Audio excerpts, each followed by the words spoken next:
Welcome back. Next type of deduction is 80 double G. That is a deduction which is available in respect of payment of rent. So if you pay any amount of rent, in that case this particular deduction is eligible subject to certain condition. So here you can see there some information is there. This is available for the individual in respect of the rent paid, so only available for the individual, not for the firms. So here for what, in respect of what, in respect of rent paid for the residential house, if you fulfill following conditions, certain conditions are there. So if you are an individual SSC and you are paying rent for a residential house where you are residing, for in that case you will get the deduction. So some conditions are there, so we'll see to the conditions. What are those conditions? We'll see. Now the SSC is a self-employed person or a salaried person not receiving HRA. So now first condition is he should not receive any house rent allowance. So if he is receiving any house rent allowance, it will come under section 10. This is what we will section 10 subsection 13. So there we are going to study. It is partly taxable, partly exempt. Now if you are getting HRA, you cannot claim this deduction 80 double G. You cannot claim the deduction of 80 double G.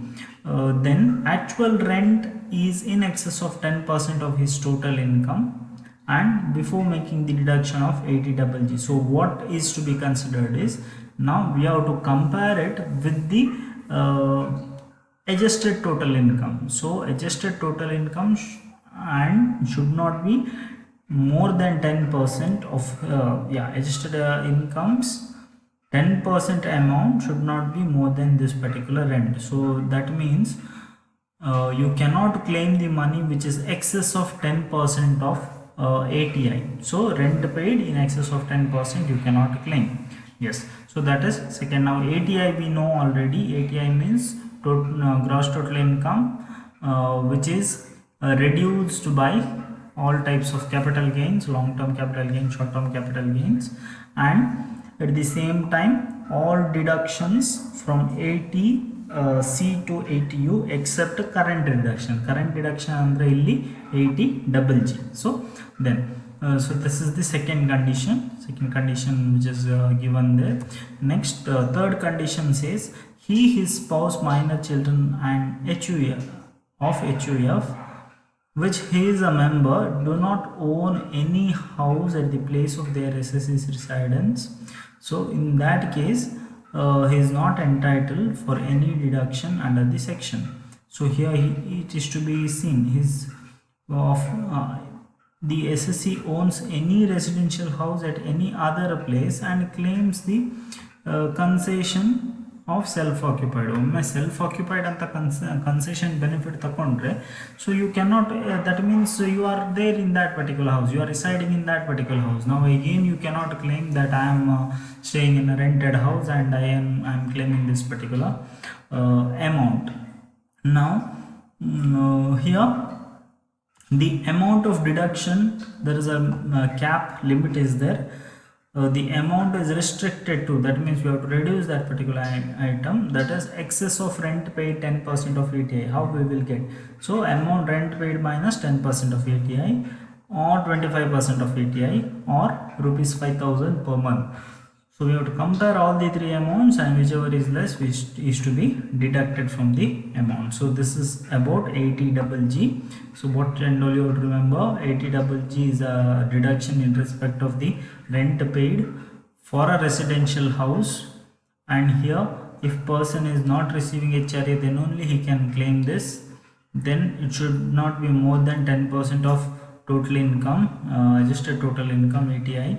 Then one more thing is, if one house he is claiming as self-occupied, then again one more house he cannot claim as for other house he cannot claim the deduction for the rent. Now three things we have to consider: 10% of ATI, 25% of ATI and 5,000 per month, where we have to find the difference between rent paid and 10% of ATI. So this is theory what you should know.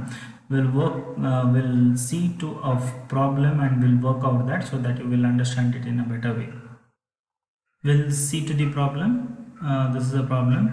The gross total income of SSC's name is given, is rupees 3,25,000. So this is the gross total income, which includes STCG, which is taxable at 15% at 1 lakh rupees. He has donated some amount, that is 6,000, to whom? PMNRF. He paid rupees 8,500 towards educational loan, where out of that 8,500 only 5,000 principal and 3,500 interest. He stays in a rented house, paying a rent of rupees 3,000. So it will rent ಆಗ್ತದೆ ಈ amount rent. Then based on this information, we are supposed to calculate his taxable income.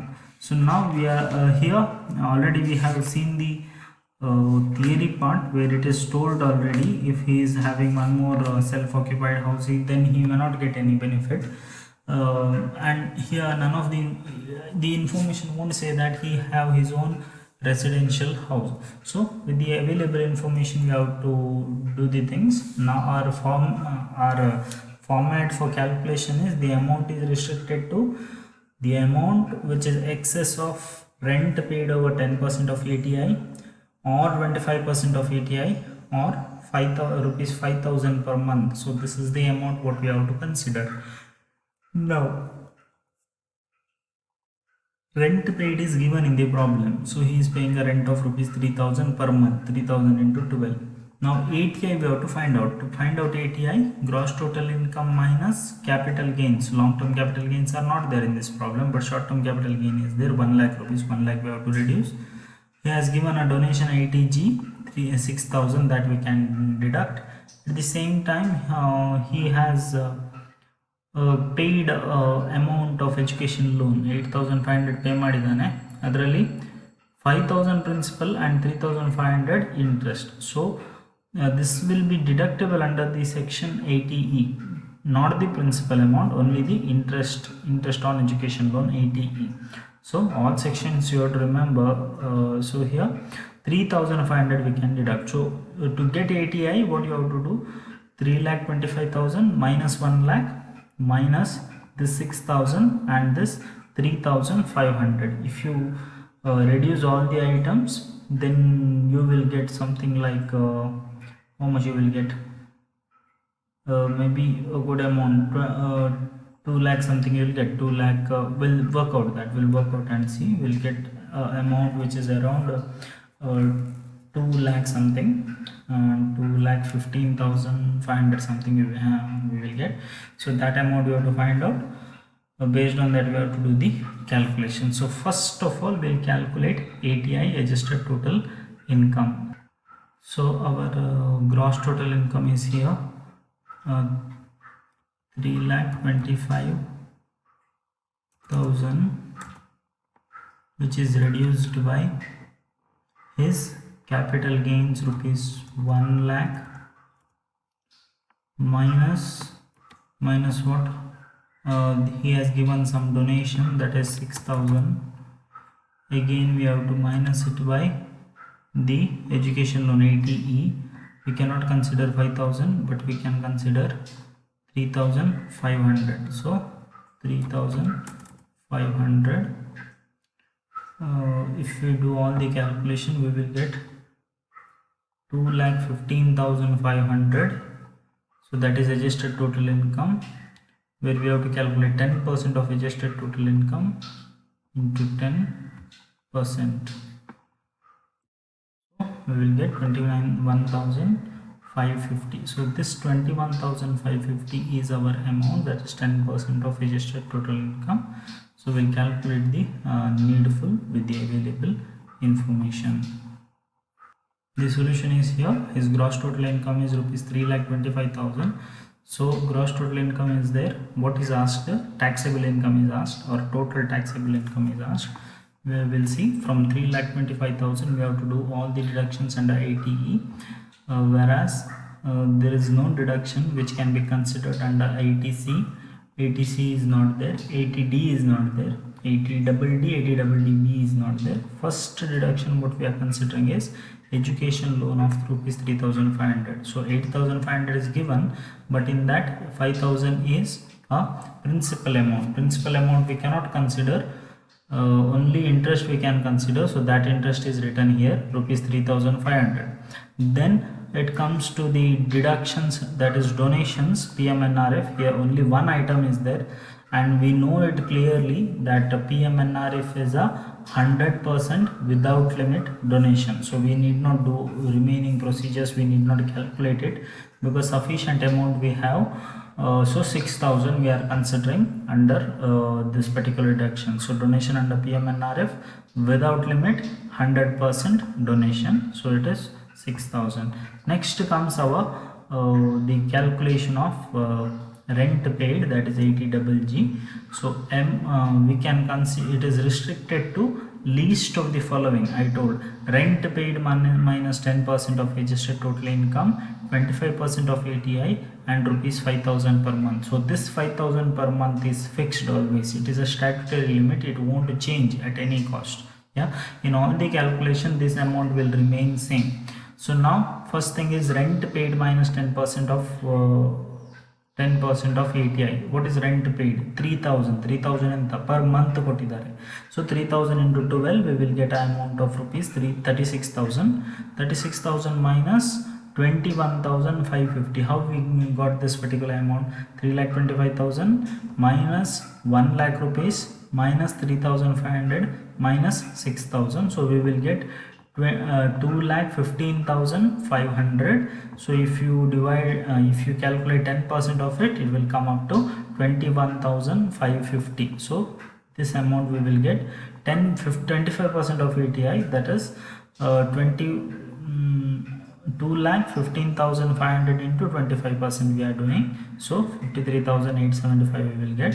5,000 I told it is fixed, and that is also per month it is, that means if you multiply by 12 you will get 60,000.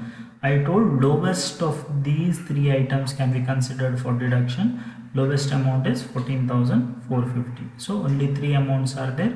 If you consider total of it, it will come out to 23,950, and from 3,25,000 if you deduct this 23,950 you will get a final answer, that is your total taxable income 3,01,050. So in this solution, what now when you are solving this kind of problem, what and all you have to remember is mainly about adjusted total income, that is gross total income minus capital gains, both STCG and LTCG, and any deductions which will come under section 80 in this column, yeah, except current section. So that we have to consider, that is adjusted total income.